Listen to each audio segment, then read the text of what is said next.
Hello, welcome to Critical Joke Theory with your host, G.D. Fenderson, Certified Forensic Humorist. Now with new joke technology. Hi, I'm G.D. Fenderson, Certified Forensic Humorist at large, but I'm losing weight. Welcome to Critical Joke Theory, episode 57. Now with new joke technology, an open caption for the humor impaired. Dabney Coleman has died at age 92. He was a comic actor renowned for his portrayal of obnoxious authority figures. He was a miserable, irascible keeper of antiquated attitudes in movies like 9 to 5, Tootsie, and On Golden Pond. From the 1970s through the end of the millennium, if there was a hot script with a meaty role for somebody who was good at playing slime bags, cowards, betrayers, bastards, rat bastards, sons of bitches, and pains in the ass, Coleman probably played it. There is an exchange in On Golden Pond between Norman Thayer, played by Henry Fonda, and Billy Ray, played by Dabney Coleman. Norman says, "You should meet my father." Billy Ray says, "Your father's still alive?" Then Norman says, "No, but you should meet him." Well, Dabney, here's your chance. Rest in peace. Funeral services were held for Iran's President Ibrahim Raisi, seen here pointing to the crash site on Thursday. The late president died in a helicopter crash in Iran. 8 people died in the crash with Raisi. They were Foreign Minister Hossein Amir Abdullahi. Please stand by. We are having difficulties pronouncing Arabic names. Please stand by. Please stand by. We are having difficulties pronouncing Arabic names. Please stand by. Since all 9 died in an accidental explosion, there will be, to paraphrase the soup Nazi, no virgins for you. The ICC, International Criminal Court, is seeking arrest warrants for Hamas leader Yahya Sinwar and Israeli Prime Minister Benjamin Netanyahu. Yahya Sinwar, not to be confused with John Yahya of Buckaroo Banzai, and Benjamin Netanyahu, not to be confused with just any Yahoo, are being charged with war crimes and crimes against humanity. Make that crimes against humanity. If either man is ever taken into custody and tried and found guilty, they should be sentenced to life under the conditions that they have forced upon the people of Gaza, and having to listen to college students explain Middle East history according to TikTok. Daniel Perry, a former Army sergeant convicted of killing a Black Lives Matter protester in downtown Austin in 2020, was freed from prison Thursday, within an hour of Governor Greg Abbott signing a pardon proclamation. In July 2020, Perry shot and killed Garrett Foster after driving into a racial justice protest on Congress Avenue. Perry claimed that he shot Foster, who was legally carrying an AK-47 rifle, in self-defense. Well, legal if you're white, armed and threatening if you're a Black Lives Matter protester. Daniel Perry was in prison for 372 days and lost a military career that he loved, says Doug O'Connell, Perry's attorney. Abbott has no plans to repeal Garrett Foster's death sentence.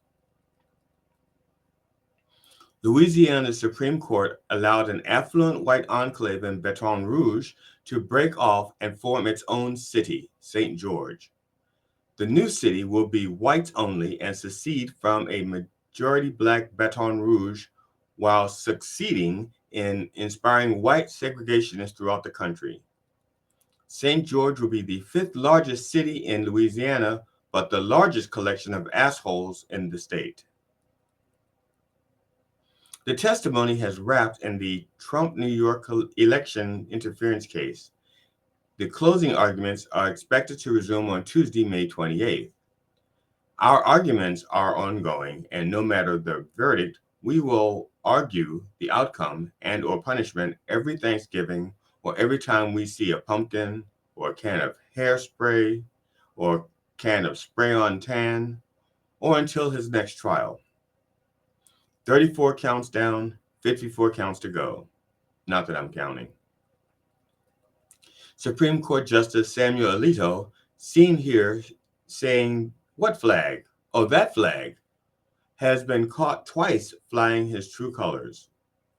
Once flying the Stop the Steal flag over his residence, and once flying an Appeal to Heaven flag over his beach house. No Justice Small Ito blamed the first incident on his wife, but hasn't commented on who is to blame for the second incident. There's room under the bus for one more. GOP candidate for Secretary of State in Missouri, Valentina Gomez, was chided over a recently posted video in which she advised voters not to be weak and gay. In the video, Republican Valentina Gomez posted Sunday on her account on the social platform X, she's seen running down a street wearing a bulletproof vest. In the video, Gomez says, "In America, you can be anything you want, so don't be weak and gay. Stay fucking hard." Gomez is the one running down the street wearing a bulletproof vest. Who is she running from? I bet the vest is only bullet resistant. I'd rather be gay and weak than Republican and afraid of my inner gayness. The launch of the Boeing first Starliner manned flight has been indefinitely postponed. Initially, it was due to a helium leak. Now, they have realized that it's a Boeing thing, and we just wouldn't understand. Boeings be breaking. The National Collegiate Athletics Association and the country's 5 biggest conferences have approved of a nearly $2.8 billion antitrust settlement, paving the way for a new revenue sharing model poised to boost compensation to student athletes. The impact on college sports is yet to be determined, but do not be surprised to find that the number of athletes will be greatly reduced.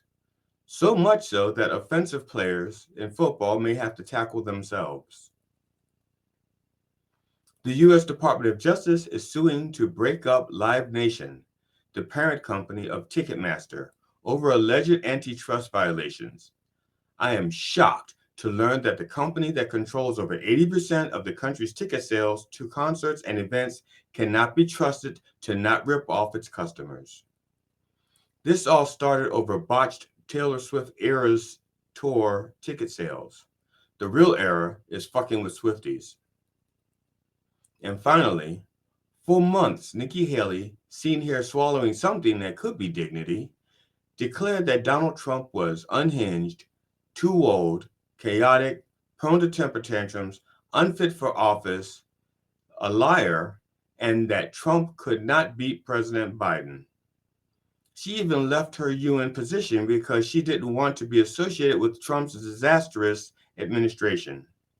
Now she is giving Trump a deep-throated endorsement. Trump has insulted her ethnicity and her husband and called Haley a bird brain, probably because he expected her to return to the nest and swallow his worm. I'm G.D. Fenderson, Certified Forensic Humorist, now with New Joke Technology. Thank you for watching Critical Joke Theory. If you enjoyed it, please like and share it.